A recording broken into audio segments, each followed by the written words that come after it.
जय हिंद दोस्तों, आप सभी का स्वागत है। और आज इस वीडियो के अंदर हम बात करेंगे एप्लीकेशन ऑफ इंटीग्रल्स पे और उसके दो चार क्वेश्चंस हम लेंगे इसमें। तो जो पहला क्वेश्चन है उसमें आपको एक पैराबोला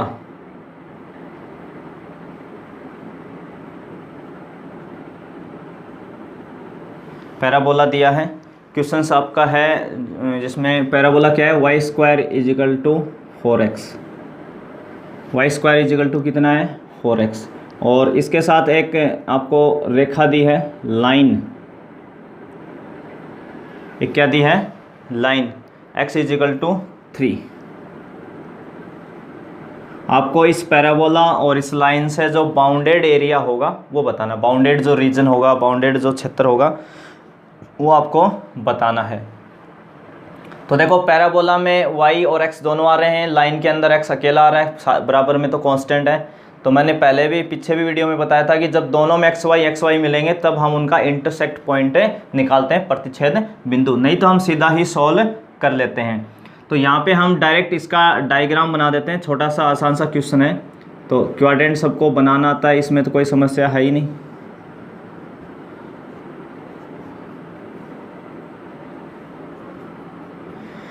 और इसमें वाई स्क्वायर का टर्म है, जो पैराबोला की जो इक्वेशन है उसमें किसका टर्म है, वाई स्क्वायर का। वाई की पावर कितनी है 2। तो मैंने बताया था कि अगर आप 2 के अकॉर्डिंग याद रखते हैं तो आपको उल्टा याद रखना है। वाई स्क्वायर का टर्म है तो परवलय किसके सिमेट्रिक होगा, एक्स एक्स के। तो कौन सी शेप बनेगी, सी वाली।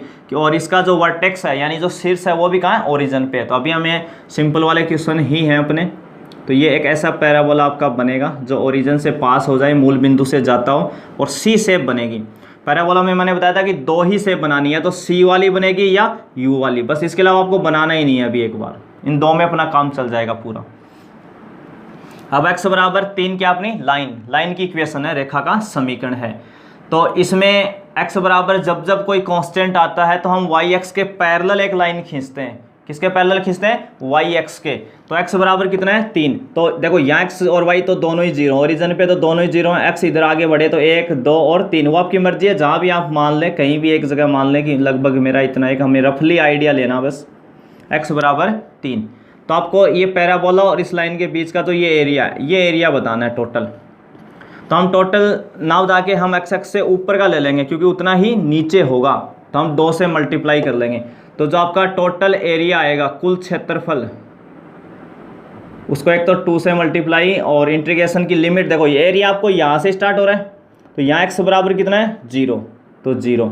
यहाँ से आप चले कहाँ तक गए, x बराबर 3 तक, तो 0 से 3। तो आपकी लिमिट कहाँ तक गई, 0 से 3 तक। जहाँ से एरिया स्टार्ट होता है और जहाँ तक जाता है, और आप x एक्स पे ले रहे हैं तो हम y dx लिखते हैं। यहाँ पीछे क्या लिखते हैं, जब जब आप लिमिट x एक्स के अकॉर्डिंग लेते हो तो हम y dx। तो y dx किसका लिखोगे, यहाँ पैराबोला का, परवलय का y dx of A parabola. y dx of parabola का मतलब क्या है, परवलय का y dx का क्या मतलब है, जो परवलय की इक्वेशन है उससे आपको y यहाँ रखना है। तो परवलय में ये रहा वाई स्क्वायर बराबर 4x, तो y बराबर कितना आ जाएगा, रूट में 4x dx। कितना आ जाएगा, रूट में 4x। तो 4 का 2 वर्गमूल बाहर, क्या बचा अंदर, केवल आपके पास रूट x। और रूट x का इंटीग्रेशन कितना होता है अभी, 2/3 x की घात 3/2, 0 से 3। तो बाहर हो जाएगा 8/3। इस पे जैसे आप लिमिट लगाएंगे तो पहले अपर लिमिट लगाते हैं, x की जगह कितना रखेंगे 3, तो 3 की घात 3/2 माइनस 0 पे 0। तो ये टोटल कितना बन गया, 8/3 गुणा 3/2 का मतलब होता है 1 + 1/2। तो यानी 3√3 बनाइए, तो 3 से 3 क्या हो जाएगा, कैंसिल। तो इसका एरिया कितना आ जाएगा, 8√3 स्क्वायर यूनिट। कितना आ जाएगा, 8√3 स्क्वायर यूनिट।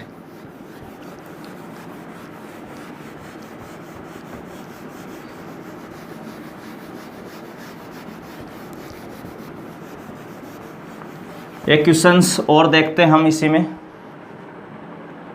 इसमें आपको एक पैराबोला दिया है, वापिस परवलय आपको दिया अभी, parabola y = 4x² y is equal to कितना है 4x²। और इसमें लाइन यानी रेखाएं आपको दी हैं, एक तो y इजिकल टू 1 दी है और एक y इजिकल टू 4 दी है। लाइन क्या क्या है, y इजिकल टू 1 और y इजिकल टू 4। तो इस पैराबोला और इस लाइन से जो बाउंडेड रीजन होगा उसका एरिया आपको बताना है, या इनसे जो परिबद्ध क्षेत्र होगा। तो इसमें दोनों में y y है, इसमें x y दोनों है, तो हमें इंटरसेक्ट पॉइंट की ज़रूरत नहीं है, अपन डायरेक्ट आराम से काम चला लेंगे। तो सबसे पहले तो डायग्राम ही बना दें अपना।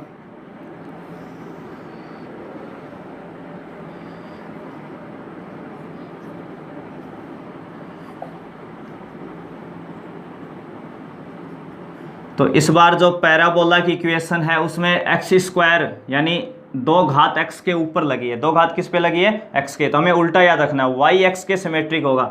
y x के सिमेट्रिक होगा तो u वाली शेप बनेगी, ये वाला पैराबोला बनेगा ओरिजिन से जाता हुआ। अब y के बराबर क्या है, कांस्टेंट है। यहाँ y के बराबर क्या है, कांस्टेंट है। y के बराबर 1, तो y बराबर 1, यहाँ x0 y0, y बराबर 1 ऊपर मिलेगा। और y बराबर 1 है तो रेखा एक्स एक्स के पैरेलल, तो ये एक्स एक्स के पैरेलल यानी समांतर, ये क्या y बराबर 1, तो 4 ऊपर आ जाएगा भाई आपका थोड़ा सा, y इजिकल टू 4। और इसमें पूरा एरिया ही पूछा है, तो आपका ये टोटल एरिया बताना है। तो हम एक साइड का निकाल के 2 से मल्टीप्लाई कर देंगे, तो जो अपना टोटल एरिया आएगा, कुल क्षेत्रफल जो आएगा, वो लिमिट यहाँ से स्टार्ट होगी। देखो अब एरिया वाई एक्स पे लेंगे, इस बार जो हम लिमिट ले रहे हैं वो वाई एक्स पे, चाहे तो हम एक्स एक्स पे भी ले सकते हैं, परंतु वो नहीं लेंगे क्योंकि आसानी वाई एक्स पे लेना ज़्यादा है। तो वाई इजिकल टू 1 से लेके 4 तक, देखो यहाँ से हम चले वाई इजिकल टू 1 और यहाँ तक हमें जाना है, और 2 से क्या करेंगे मल्टीप्लाई, क्योंकि जितना इधर है उतना ही इधर है।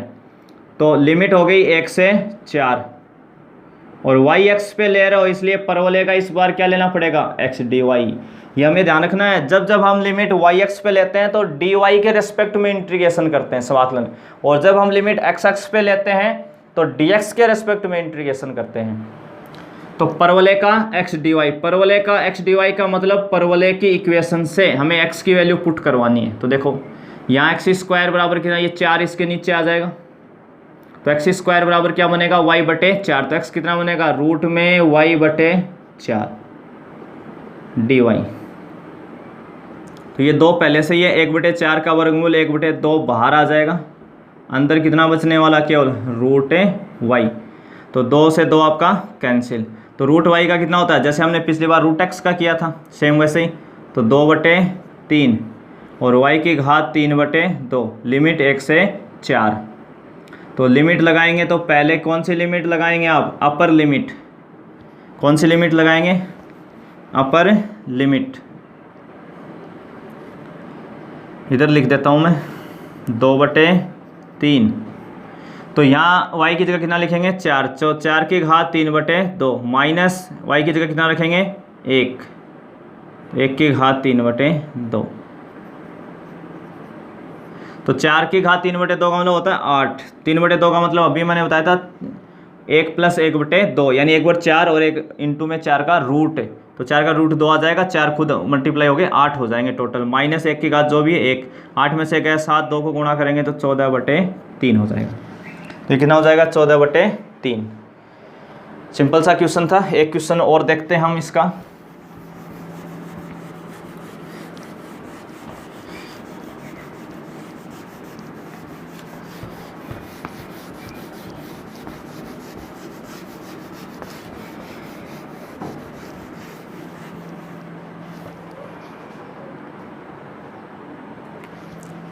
अगला क्वेश्चन है, उसमें भी एक परवलय है आपका।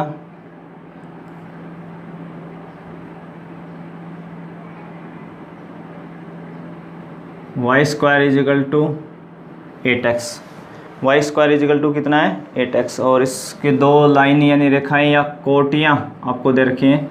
रेखा यानी लाइन की इक्वेशंस क्या है, x = 2 और एक है x = 3।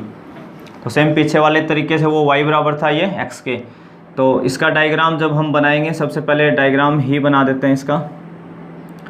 तो y² का टर्म है, तो परवलय किसके रेस्पेक्ट में सिमेट्रिक होगा या किसके सापेक्ष सममित होगा, x के। हमें सम घात से इवन जो पावर है उससे हमेशा उल्टा याद रखना, वाई स्क्वायर है तो एक्स एक्स के सिमेट्रिक होगा, एक्स एक्स के सिमेट्रिक होगा तो ये वाला डायग्राम बनेगा। अब लाइन x बराबर 2 है, x बराबर जब भी कांस्टेंट होता है तो y x के क्या होती है, पैरेलल होती है, तो x बराबर 2 ये आ जाएगी भाई, x बराबर 4 ये आ जाएगी, x इजिकल टू 4।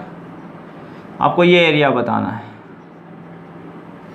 तो जितना ऊपर होगा उतना ही नीचे वाला, उसके लिए तो हम क्या कर लेंगे, 2 से मल्टीप्लाई कर लेंगे, तो जो अपना टोटल एरिया आएगा 2 से मल्टीप्लाई, अब लिमिट देखो यहाँ से स्टार्ट होगा एरिया, 2 से लेके 4 तक जाएगा, 2 से लेके 4 तक।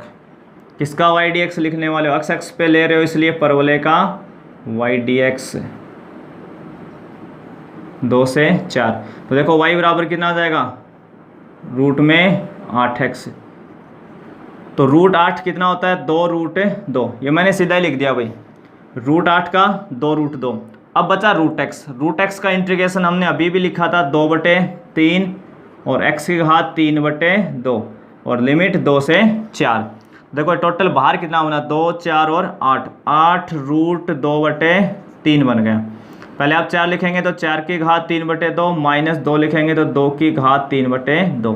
पहले x की जगह अपर लिमिट माइनस फिर लोअर लिमिट, पहले हम 4 लिखते हैं x की जगह, फिर माइनस लगा के फिर 2 लिखते हैं, तो ये कितना हो जाएगा टोटल 8 रूट 2/3 इंटू 4 की घात 3/2 का मतलब 8 माइनस 2 की घात 3/2 का मतलब 2 रूट 2।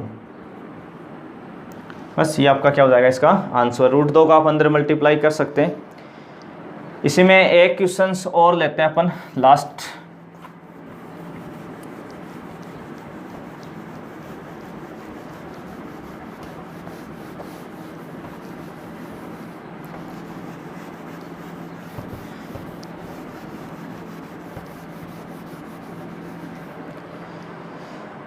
इसमें आपको एक कर्व दे रखा है, वक्र आपके पास है, y इजिकल टू एक्स की क्यूब, और साथ में कोटि या लाइन की ही इक्वेशन है आपकी, एक तो x इजिकल टू -2 और एक x is equal to 1, x is equal to -2 और x इजिकल टू 1। इनसे बाउंडेड एरिया जो रीजन होगा वो आपको बताना है। तो देखो इस बार ये पैराबोला नहीं है, पैराबोला तो तब होता है जब x की घात कितनी होती थी 2 या y की 2। अब की बार ये कर्व की इक्वेशन है, तो आपको y बराबर एक्स की क्यूब का ग्राफ आना चाहिए, y बराबर एक्स की क्यूब का क्या आना चाहिए, ग्राफ। तो एक चीज़ तो हमें पक्का पता है इसमें कि अगर हमने कल को इसमें x0 रख दिया, कर्व के अंदर x0 या x0 रख दिया तो y भी कितना आ जाएगा 0, मतलब ग्राफ इसका जो कर्व आएगा, जो ग्राफ बनेगा वो ओरिजिन से जाएगा। तो ये ऐसा एक ग्राफ होगा, y इजिकल टू एक्स की क्यूब, ठीक है ना। अब पता कैसे करेंगे कि आप x का मान 1 रख लो, y का आ जाएगा, x का 2 रखेंगे y का आ जाएगा, x का 3 रखेंगे y का, ऐसे माइनस रखेंगे तो वो भी आ जाएंगे। तो आप अलग अलग x की वैल्यू रखते जाएंगे, उसके संगत y की आती जाएंगी। तो ऐसा इस टाइप का कोई ग्राफ होगा, तो आपको ये याद ही रखना है y इजिकल टू एक्स की क्यूब का। x इजिकल टू कितनी है लाइन -2, जब भी x के बराबर कांस्टेंट होती है तो y x के पैरेलल समांतर होती है, तो x बराबर -2 किधर मिलेगा, इधर 0, इधर -1 और इधर -2। तो आप यहाँ से मान दो x इजिकल टू -2 और x इजिकल टू 1 इधर मिलेगा, x इजिकल टू 1। तो एक तो आपको ये एरिया बताना है, ये वाला बताना है, ये दोनों बताने हैं। तो इस बार जो आपका टोटल एरिया आएगा, टोटल एरिया, तो देखो आप इधर से यहाँ से स्टार्ट कर रहे हैं एरिया, यहाँ से, तो यहाँ x बराबर कितना है -2, यहाँ से लेके यहाँ तक, क्योंकि हम डायरेक्ट यहाँ तक नहीं जा रहे, क्योंकि ये सारा एरिया इस कर्व के बाद ये कर्व घूम गया आपका, तो इसके अंडर आएगा ही नहीं, ये यहाँ से यहाँ तक इसके अंडर आएगा, तो -2 से 0 लेंगे। और किसका वाई डी एक्स, जो भी एक कर्व दिया है कर्व का वाई डी एक्स, क्योंकि हम एक्स एक्स पे ले रहे हैं अभी, प्लस, और 0 से कहाँ तक लेंगे 1 तक, और इसमें भी क्या लिखोगे वक्र का यानी कर्व का वाई डी एक्स। अब क्योंकि ये जो एरिया है, ये वाला जो एरिया है ये एक्स एक्स से बिलो है, एक्स एक्स के नीचे है, और जब जब नीचे आता है तो एरिया नेगेटिव आएगा, तो हम उसको मॉडुलस की सहायता से क्या बना लेंगे, पॉजिटिव बना लेंगे। मॉडुलस की हेल्प से क्या बना लेंगे भाई, पॉजिटिव बना लेंगे। तो लिमिट -2 से 0। वक्र से यानी कर्व से y कितना है x की क्यूब, तो यहाँ कितना आ जाएगा x की क्यूब dx प्लस 0 से 1, यहाँ भी कितना आ जाएगा x की क्यूब dx। तो इसमें आप जैसे ही इसका इंटीग्रेशन करेंगे तो इंटीग्रेशन कितना आ जाएगा x की पावर 4/4 लिमिट -2 से 0 प्लस यहाँ भी आ जाएगा x की पावर 4/4 और लिमिट 0 से 1। तो देखो पहले आप इसमें लिमिट लगाएंगे तो 0, फिर माइनस, x की जगह यहाँ 2 रखेंगे तो -2 रखेंगे, x की जगह -2 की घात 4 कितना हो जाएगा 16/4, ये आ जाएगा अभी प्लस ये हो जाएगा 1/4 माइनस 0 रखने पे 0, तो 16/4 और ये -4 है तो मॉडुलस क्या कर देगा +4 प्लस 1/4, तो टोटल आ जाएगा 17/4। तो अच्छा क्वेश्चंस है, आप ध्यान रखेंगे कि y बराबर x की क्यूब जब करोगे तो आप ये ग्राफ इसका आपको याद रखना है, या नहीं आए तो आप इसमें x की वैल्यू 0 रखें, y का मान 0 आ जाएगा, x का 1 रखेंगे तो y 1 आ जाएगा, x 2 रखेंगे तो y 8 आ जाएगा, x 3 रखेंगे तो y 27 आ जाएगा, ऐसे ही माइनस। तो एक बार ग्राफ इधर जाएगा, एक बार इधर जाएगा, और x बराबर -2 का मतलब y x के पैरेलल, x बराबर 1 का मतलब y x के पैरेलल, इनके बीच का एरिया जो x x के नीचे आएगा, x x के बिलो एरिया आएगा, उस पर आप मॉडुलस से लगा लेंगे, क्योंकि आगे चल के ये नेगेटिव आएगा तो उसको आपको क्या बनाना पड़ेगा पॉजिटिव बनाना पड़ेगा। तो आपको समझ में आ गए होंगे ये चारों क्वेश्चंस। आप सभी का धन्यवाद।